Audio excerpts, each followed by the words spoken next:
नमस्कार दोस्तों, स्वागत है आपका आपके पसंदीदा चैनल।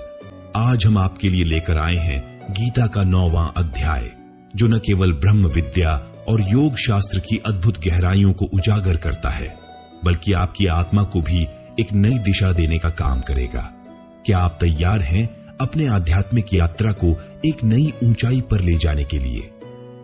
इस अध्याय में कृष्ण ने ब्रह्म और योग के रहस्यों को इस तरह से प्रस्तुत किया है जिससे हर एक शब्द में एक नई ऊर्जा और प्रेरणा मिलती है। तो चलिए बिना किसी देरी के इस ज्ञानवर्धन यात्रा की शुरुआत करते हैं और जानते हैं कि कृष्ण ने हमें इस अध्याय में कौन कौन सी महत्वपूर्ण बातें सिखाई हैं। तितम भुक्त्वा स्वर्गलोकम विशालम क्षीणे पुण्य मर्त्यलोकम विशन्ति एवं त्रयी धर्म मनुप्रपन्ना गतागतं काम कामा लभन्ते।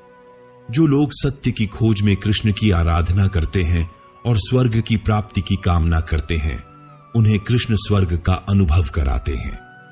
लेकिन यह सुख स्थायी नहीं होता। यह तब तक रहता है जब तक उनके पुण्य समाप्त नहीं हो जाते। स्वर्ग में पुण्य के फलस्वरूप वे भोग प्राप्त करते हैं, लेकिन जैसे ही उनके पुण्य समाप्त होते हैं, वे फिर से मृत्यु लोक में लौट आते हैं। इस प्रकार स्वर्ग की प्राप्ति के बाद भी पुण्य के प्रभाव से स्वर्ग का आनंद उठाने वाले लोग बार बार जन्म मृत्यु के चक्र में फंस जाते हैं। अनन्याश्चिन्तयन्तो मां ये जनाः पर्युपासते तेषां नित्याभियुक्ताना योगक्षेमं वहाम्यहम्। जो लोग असत्य की कामना करते हैं उन्हें मृत्यु मिलती है। जो सत्य की कामना करते हुए स्वर्ग की इच्छा करते हैं, वे कुछ समय के लिए स्वर्ग का आनंद लेते हैं, लेकिन जब उनके पुण्य समाप्त हो जाते हैं, वे पुनः मृत्यु लोक में लौट आते हैं। इसके विपरीत जो लोग अनन्य प्रेम से परमेश्वर की निरंतर आराधना करते हैं और निष्काम भाव से भजन करते हैं, उनके योग की सुरक्षा की पूरी जिम्मेदारी कृष्ण स्वयं लेते हैं। कृष्ण का कहना है कि योगक्षेम वहाम्यहम् का अर्थ है कि वे उन भक्तों की योग की पूरी रक्षा और देखभाल करते हैं। इस प्रकार निष्काम भक्ति करने वालों की जिम्मेदारी कृष्ण अपने ऊपर ले लेते हैं। ये प्यन्य देवता भक्ता यजन्ते श्रद्धयान्विता तेपि मामेव कौन्तेय यजन्ते विधि पूर्वकम। कृष्ण बताते हैं कि बहुत से लोग विभिन्न कारणों से अन्य देवताओं की पूजा करते हैं।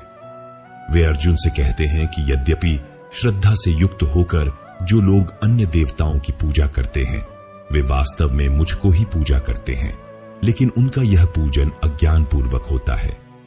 जो लोग कृष्ण को छोड़कर अन्य देवताओं की आराधना कर रहे हैं, वे भी अंततः कृष्ण को ही पूज रहे हैं, क्योंकि असल में कृष्ण के अलावा कोई अन्य अस्तित्व में नहीं है। फर्क बस इतना है कि ये लोग पूजा की विधि को सही तरीके से नहीं समझते, और यह सब अज्ञान की वजह से होता है। अहम हि सर्वयज्ञाना भोक्ता च प्रभुरेव चेन्ने तु मां भी जानन्ति तत्त्वेनातश्च वन्ति ते। जो लोग अन्य देवताओं की पूजा करते हैं, वे अंततः कृष्ण की ही पूजा कर रहे हैं, क्योंकि सभी यज्ञों के स्वामी और भोक्ता कृष्ण ही हैं। इन लोगों की पूजा विधि सही नहीं होती और वे अज्ञान में होते हैं, क्योंकि वे कृष्ण के परमेश्वर तत्व को नहीं जानते। इस अज्ञान के कारण वे पुनर्जन्म के चक्र में फंस जाते हैं। उनकी भक्ति जारी रहती है, लेकिन साथ ही उनका मृत्यु लोक में आना जाना भी चलता रहता है। मोक्ष, जिसका मतलब है इस आने जाने के चक्र से मुक्ति, उन्हें कभी प्राप्त नहीं होता। इसलिए जो लोग अन्य देवताओं की पूजा करते हैं, वे असल में कृष्ण की पूजा करते हुए भी पुनर्जन्म के चक्र में फंसे रहते हैं। यान्ति देवव्रता देवान पितारण्यान्ति पितृव्रता भूतानि यन्ति भूतेज्या यन्ति मद्याजिनोपि माम। कृष्ण अर्जुन से कहते हैं कि जो लोग अन्य देवताओं की पूजा करते हैं, वे उन देवताओं को प्राप्त होते हैं। जो पितरों की पूजा करते हैं, वे पितरों को प्राप्त होते हैं। जो भूतों की पूजा करते हैं, वे भूतों को प्राप्त होते हैं। लेकिन जो कृष्ण की पूजा करते हैं, वे स्वयं कृष्ण को प्राप्त होते हैं। इसीलिए कृष्ण के भक्तों का पुनर्जन्म नहीं होता, अर्थात वे पुनर्जन्म के चक्र से मुक्त हो जाते हैं। यह अत्यंत महत्वपूर्ण है, क्योंकि जो कृष्ण को भजते हैं उनका पतन नहीं होता और वे गिरते नहीं, क्योंकि उनके साथ कृष्ण स्वयं उपस्थित होते हैं, जो उन्हें गिरने से बचाते हैं।